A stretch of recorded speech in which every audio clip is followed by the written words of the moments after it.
नमस्कार दोस्तों, स्वागत है आपका एक बार फिर से आपके अपने यूट्यूब चैनल में। आज की इस वीडियो में हम संविधान के बहुत ही महत्वपूर्ण इम्पोर्टेंट 10 क्वेश्चन यहाँ पर डिस्कस करेंगे। प्रत्येक क्वेश्चन के नीचे उसका स्पेशल एक्सप्लेनेशन है, जो इसमें कि एग्जाम ओरिएंटेड क्वेश्चन है। चलिए हम यहाँ पर अपना इसमें देखते हैं। पहला क्वेश्चन है हमारा, अनिवार्य वस्तु अधिनियम कब पारित हुआ था? अनिवार्य वस्तु अधिनियम कब पारित हुआ था? Option A 1955, option B 1958, option C 1957, option D 1975। तो ऑप्शन ए हमारा यहाँ पर करेक्ट हो जाएगा। 1955 में अनिवार्य वस्तु अधिनियम पारित हुआ था। तो चलिए हम चलते हैं इसके एक्सप्लेनेशन की तरफ। ऑप्शन ए हमारा करेक्ट है, जिसमें लिखा हुआ अनिवार्य वस्तु अधिनियम 1955 में पारित हुआ, जिसमें लोगों को अनिवार्य वस्तु जैसे खाद्य तेल, दालें, केरोसिन, चीनी आदि देना सुनिश्चित किया गया था। अब चलते हम हमारा दूसरा क्वेश्चन है, भारत का उपराष्ट्रपति राष्ट्रपति द्वारा मनोनीत किया जाता है, पहला ऑप्शन। दूसरा ऑप्शन है राज्यसभा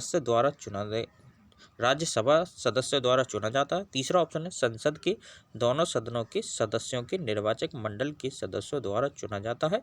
इनमें से कोई नहीं। तो भारत का जो उपराष्ट्रपति होता है, दोनों सदनों का मतलब लोकसभा और राज्यसभा, इन दोनों के जो निर्वाचक का मतलब होता है जो चुने जाते हैं, समझ रहे, मनोनीत वाले नहीं, जिसमें राज्यसभा में कितने 12 मनोनीत और लोकसभा में 2 मनोनीत। इनको छोड़कर जो लोकसभा और राज्यसभा के सदस्य होते हैं, मेंबर होते हैं, उनके द्वारा राष्ट्रपति को बहुमत मतदान किया जाता है। तो हमारा ऑप्शन सी यहाँ पर राइट हो जाएगा। संसद के दोनों सदनों के सदस्यों के निर्वाचक मंडल के सदस्यों द्वारा चुना जाता है। तो हम चलते हैं, हमारा सी ऑप्शन यहाँ पर हम करेक्ट लगा रहे हैं। देखते हैं अपना आंसर यहाँ पर। तो सी ऑप्शन राइट हो जाएगा दोस्तों यहाँ पर बोला है संसद के दोनों सदनों के सदस्यों के निर्वाचक मंडल के सदस्यों द्वारा इसको चुना जाता है। तो यहाँ पर अब चलते हैं हम तीसरे क्वेश्चन की तरफ। निम्नलिखित पर ध्यान दीजिए। आपको इसमें 4 वो दिखे हैं, दिल्ली, पांडुचेरी, लक्षद्वीप और अंडमान निकोबार द्वीप समूह। अब इसमें से बताना इनमें से कौन सा या से केंद्र शासित प्रदेशों की राज्यसभा में सीटें हैं। इसमें यह कहा गया है इनमें से ये 4 जो नाम हैं ये सब यूटी हैं, यूनियन टेरिटरी हैं। अब इनको क्या करना है, इनमें से वो राज्य बताने हैं जिनमें की राज्यसभा में सीटें हैं, जिन राज्यों से राज्यसभा में सीटें जाती हैं। तो देखो इसमें पहला दिल्ली है, दिल्ली से राज्यसभा में सीट जाती है, और पांडिचेरी, इन दोनों से राज्यसभा में मेंबर चुने जाते हैं। जबकि लक्षद्वीप और अंडमान निकोबार द्वीप समूह से राज्यसभा में कोई भी मेंबर नहीं चुना जाता है। तो ये क्वेश्चन बहुत ही ज़्यादा मोस्ट इंपॉर्टेंट है आने वाले एग्जाम के लिए। तो हमारा 1 और 2 राइट आंसर हो जाएगा। अब देखते हैं इसमें ऑप्शन क्या क्या है।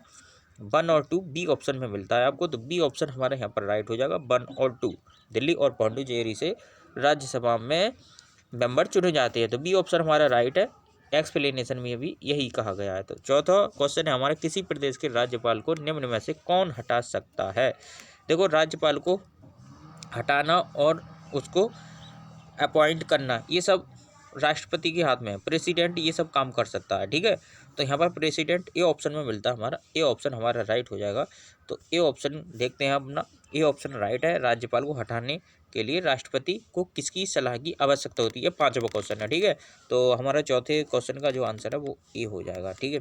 5वां क्वेश्चन है हमारा, राज्यपाल को हटाने के लिए राष्ट्रपति को कितने की सलाह की आवश्यकता होती है? जैसे वहाँ तो प्रेसिडेंट हटाता है, ठीक है। अब इसको किसकी सलाह की आवश्यकता होगी? किसकी सलाह की आवश्यकता होगी? तो यहाँ पर प्रधानमंत्री की सलाह की आवश्यकता होगी। इनमें से कोई नहीं, किसी की भी सलाह की आवश्यकता नहीं होती है, तो अपने आप हटा सकता है, कोई ज़रूरी नहीं है। डी ऑप्शन राइट है हमारा यहाँ पर, किसी के भी सलाह की आवश्यकता नहीं होती। राज्यपाल राष्ट्रपति के प्रसाद पर्यंत कार्यरत करता है। इसका कारण राज्यपाल को हटाने के लिए राष्ट्रपति को किसी की सलाह की आवश्यकता नहीं होती। तो आप ध्यान रखेंगे डी ऑप्शन, राष्ट्रपति को जब राज्यपाल को हटाना होगा तो किसी की भी सलाह की आवश्यकता नहीं होगी, अपने आप भी राज्यपाल को हटा सकता है। छठा क्वेश्चन है, भारत के नियंत्रक महालेखा परीक्षक की राज्य के लेखाओं संबंधी रिपोर्ट किसके सामने पेश की जाती है? भारत के जो नियंत्रक महालेखा परीक्षक होते हैं उनके राज्य की लेखा संबंधी रिपोर्ट पूछ रहा है, किसके सामने पेश की जाती है? राष्ट्रपति, राज्यपाल और प्रधानमंत्री, तो यहाँ पर राज्यपाल हमारा आंसर सही हो जाएगा, क्योंकि इसने ये पूछा है राज्य की रिपोर्ट पूछ रहा है, तो राज्य की रिपोर्ट राज्यपाल के समक्ष रखेगा वो। तो इसकी एक्सप्लेनेशन की तरफ चलते हैं। इसने कहा भारतीय संविधान के अनुच्छेद 151 के अनुसार, ये ध्यान रखना आर्टिकल 151 किससे रिलेटेड है, भारत के नियंत्रक महालेखा परीक्षक की संघ के लेखा संबंधी रिपोर्ट को राष्ट्रपति के समक्ष प्रस्तुत किया जाएगा जो उनकी संसद के प्रत्येक सदन के समक्ष रखवाएगा।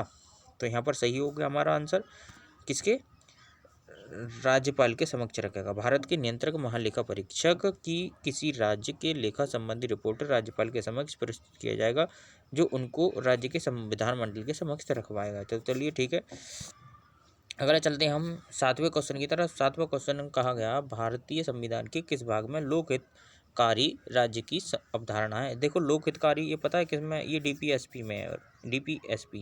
डीपीएसपी ये क्या है, ये हमारा नीति निर्देशक तत्व है। कैसे, नीति निर्देशक तत्व को हम डीपीएसपी कहते हैं। ये हमारा नीति निर्देशक तत्व में, इसमें क्या है, लोकहितकारी राज्य की अवधारणा की कल्पना है। सी ऑप्शन हमारा राइट हो जाएगा। 8वें क्वेश्चन की तरफ चलते हैं। इसने कहा भारतीय संविधान के किस अनुच्छेद में राष्ट्रपति आपातकाल का प्रावधान है। राष्ट्रपति द्वारा आपातकाल का प्रावधान देखो, एक तो है हमारा 356, 360 और 352, ये हमारे अनुच्छेद हैं। ठीक है, तो 3 प्रकार के आपातकाल हैं, उन तीनों प्रकार के आपातकाल की विवेचना की गई। तो 356 हमें यहाँ ऑप्शन मिलता है, 356 हमारा राइट आंसर हो जाएगा। दोस्तों हम चलते हैं अगले क्वेश्चन की तरफ। अगला क्वेश्चन हमारा 9 नंबर हो जाएगा। भारत का अफ्रीका के लोगों को इंटरनेट प्रौद्योगिकी से शिक्षा प्रदान करना किस क्षेत्र में आता है। जैसे भारत है, अब ये भारत कंट्री है, ठीक है, इंडिया है, और ये है हमारी अफ्रीका। अब इंडिया जो है अफ्रीका के लोगों को क्या कर रहा है, इंटरनेट प्रौद्योगिकी की शिक्षा प्रदान कर रहा है। तो ये किस क्षेत्र में आता है, ये कूटनीति 4 में आता है। डी ऑप्शन सही है, कूटनीति राज्य के अंतर्गत राज्यों के बीच विज्ञान, शिक्षा और पर्यावरण के लिए करार आता है। तो अब चलते हैं हमारे लास्ट क्वेश्चन की तरफ। अगला क्वेश्चन है हमारा नागरिकता अधिनियम कब लागू हुआ था। भारत का नागरिकता अधिनियम कब लागू हुआ था, ये 1950 में लागू, 1955 भारतीय नागरिकता अधिनियम है। देखो नागरिकता वाला जो भाग है वो तो लागू हुआ था 1949 में, लेकिन ये पूछ रहा है नागरिकता अधिनियम, तो नागरिकता अधिनियम हमारा 1955 का जो नागरिकता अधिनियम है वो चल रहा है इस टाइम पे। ठीक है, तो बी ऑप्शन हमारा राइट हो जाएगा, बी ऑप्शन करेक्ट है। तो दोस्तों यदि क्वेश्चन अच्छे लग रहे हो तो वीडियो को ज़्यादा से ज़्यादा शेयर करें, और चैनल पर नए हो तो चैनल को सब्सक्राइब कर दें, वीडियो को ऑल पे सेलेक्ट कर दें, क्योंकि हम इसी प्रकार के आपको कंटेंट देखने के लिए मिलेगा। चलते हैं, मिलते हैं अपनी नेक्स्ट वीडियो में, तब तक के लिए जय हिंद, नमस्कार।